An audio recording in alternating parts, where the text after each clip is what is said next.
Pagkakataon mo ngayon, magpasama ka lang kayo kadalan mo. So, isang pulis na. So ngayon, kung panagan namin, sumama ka na. Sa atin mo, uwi na kayo sa Bulacan. Uwi na kayo.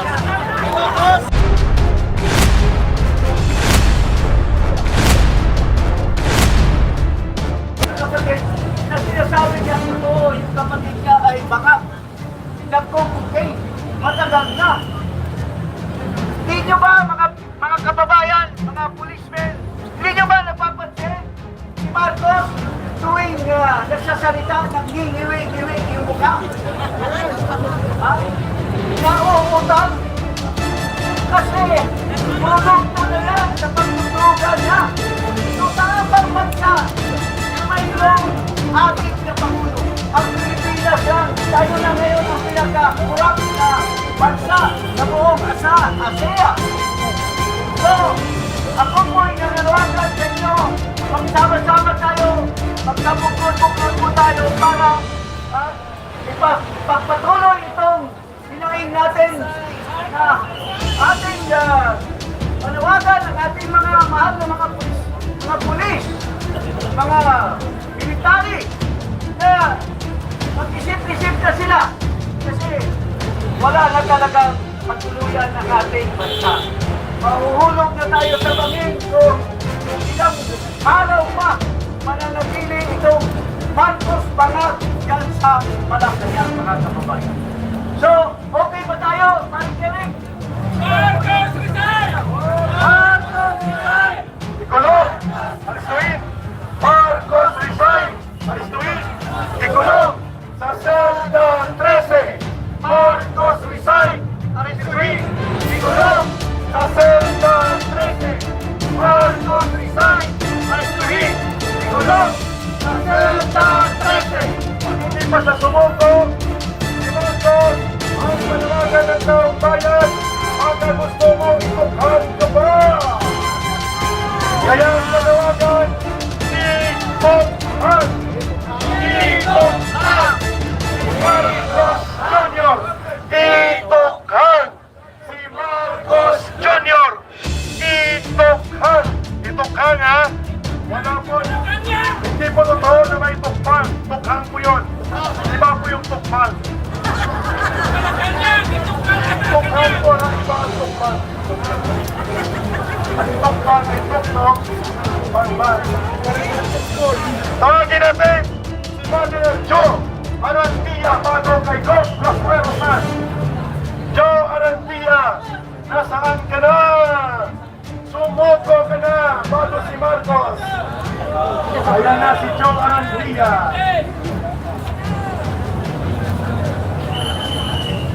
Magandang hapon!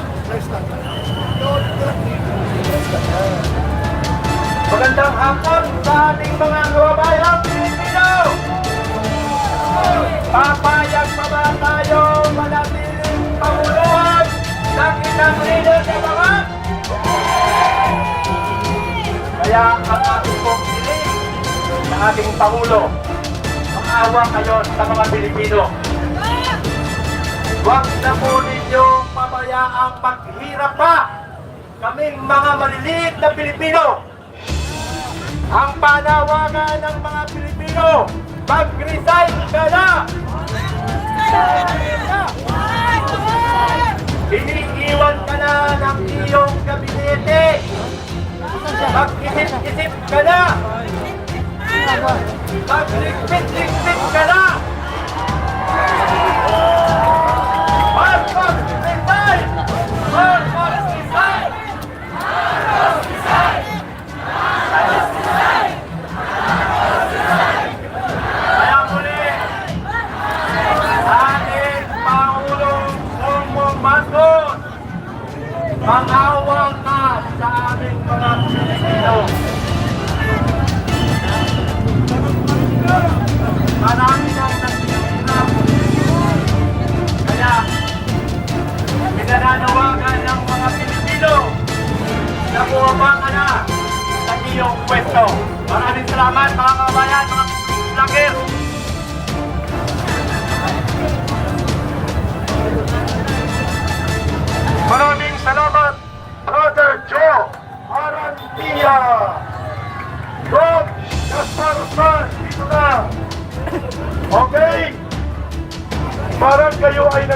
bahay. Hindi marinig? Mga taga-Muntinlupa! Ang sigaw ng taga-Muntinlupa!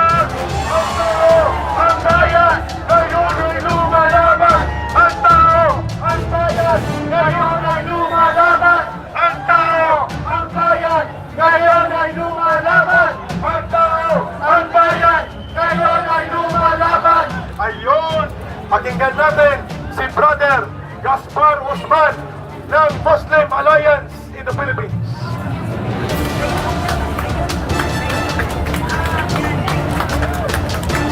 Allahu Akbar! Allahu Akbar! Allahu Akbar! Maraming salamat. Alam ninyo, nandito po kami. Nagaling kami sa Mindanao para sumama sa mga problema na patalsikin, pababain natin ang presidente na Bongbong Marcos.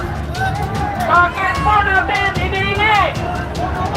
Alam niyo yung pinalabas ni Maharlika na video na nagsisingot ng cocaine.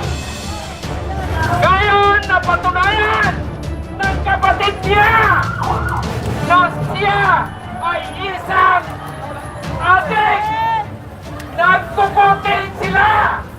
Ano pa ang sapat na gawin natin? Ngayon, Ronald! Ano pa ang inantay ninyo? Nag-declare na sila na sila ay isang adik. Mga kapatid, inagaw mo ang pera ng taong bayan. Alam niyo, yung GA-25, saan ngayon napunta? Saan ngayon ang flood control? Ang flood control ay ginawa na pinagbigay sa kay Saldico, kay Martin Romualdez. Alam niyo, saan ngayon yung PhilHealth na 89.9 billion?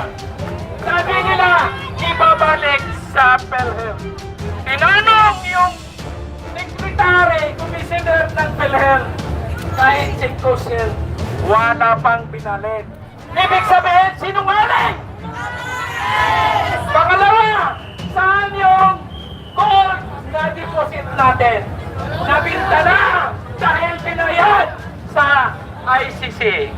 Saan ngayon yung Maharlika Bank? Saan ngayon ang Maharlika Bank? Saan ngayon yung mga deposit natin sa Land Bank? Ngayon, napatunayan ang magnanakaw nandyan sa Malacanang. Nandyan sa Congress.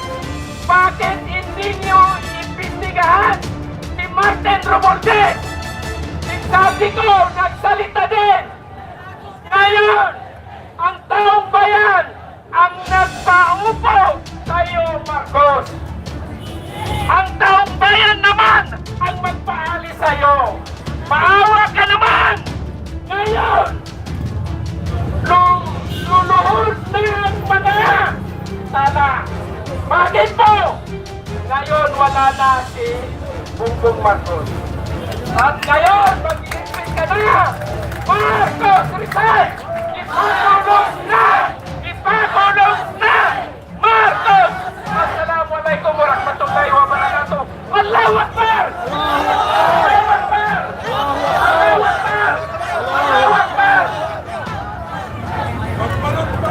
Maraming salamat, Brother Gaspar Usman. Ayun, pakinggan natin ang boses ng bagong generasyon ng mga kabataan na tinindigan para sa matino at malinis na paggobyerno. Boses ng kabataan Pilipino. Brother, ikaw na magpakilala at ikaw ay pawis na pawis sa iyong paninindigan. Okay, assalamualaikum warahmatullahi wabarakatuh. Ahlan wa sahlan sa inyo lahat. mga kapatid yung mga Muslima at sila Muslim. Takbir! Umawa! So, dalawang gabi na po. Ito na yung pangalawang araw namin dito. Doon kami sa kabila. Kaya kami po yung nag-aabit ng pagkain para sa lahat ng mga realista.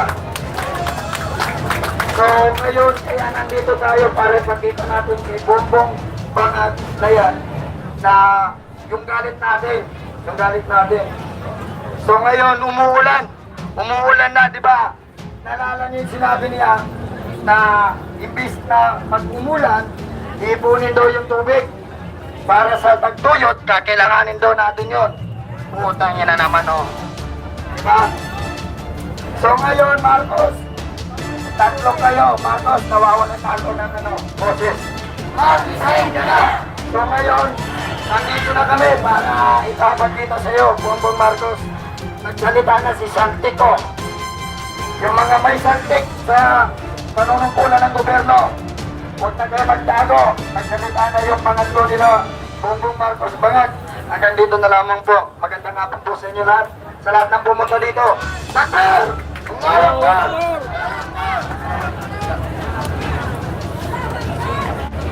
Ayun, maraming salamat sa lahat sa inyong pagsikripisyo, brother.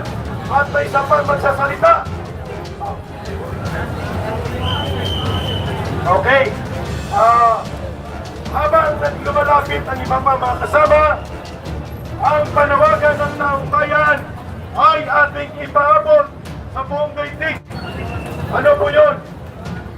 Una, Marcos resign, aristuhin, ikulong sa selda 13. Yun muna.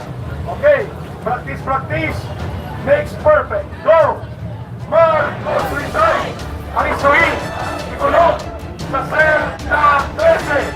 Marcos resign, aristuhin, ikulong sa selda 13. Marcos resign, aristuhin, ikulong sa selda 13. At kung hindi siya aalis, ang panawagan sa kanya ng taong bayan, Marcos, itutukan ka! Marcos, itutukan ka! Marcos, itutukan ka! Sumuko ka na!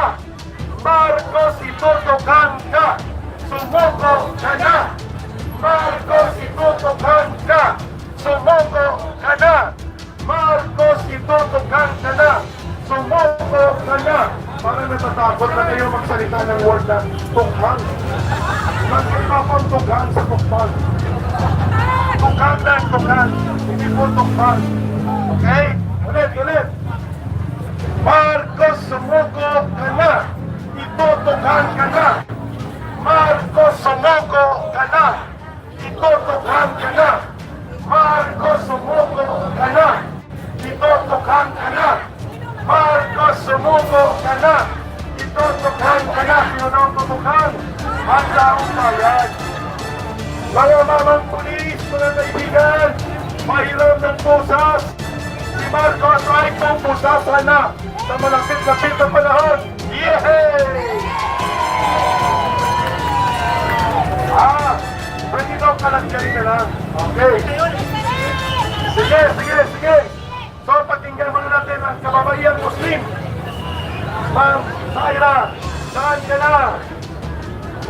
Saan na po ang boses ng kababayan Muslim? Pwede na po lumapit dito. Okay. Ngayon po. Saira, nandito ka na. Saira ang patuan, pumula. Ikaw naman, balik ka na. Ay, hindi ko kilala. Malapitin mo dito.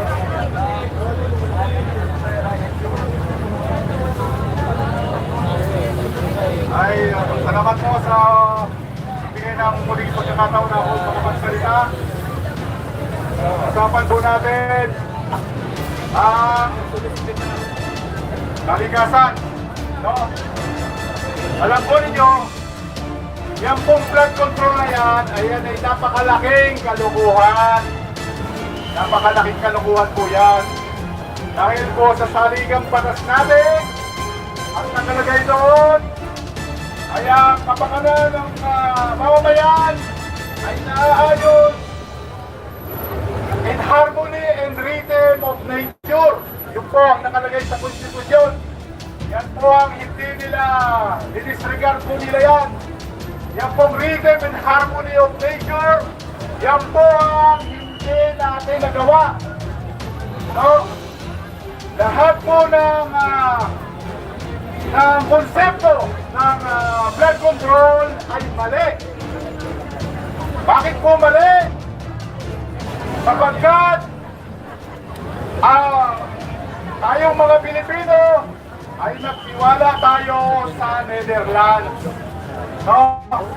Lahat ng mga konsepto ng blood control, yung mga blood gauge na yan, yung mga seawall na yan, no? Yung mga ilog, gagawin mo kanal, no? Kaya sumabara ang ilog.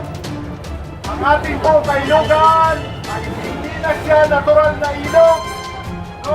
Kaya po yung baha sa Pampanga, napakasimple lang po yan, no? Para po masolusyonan ang baha sa Pampanga, no?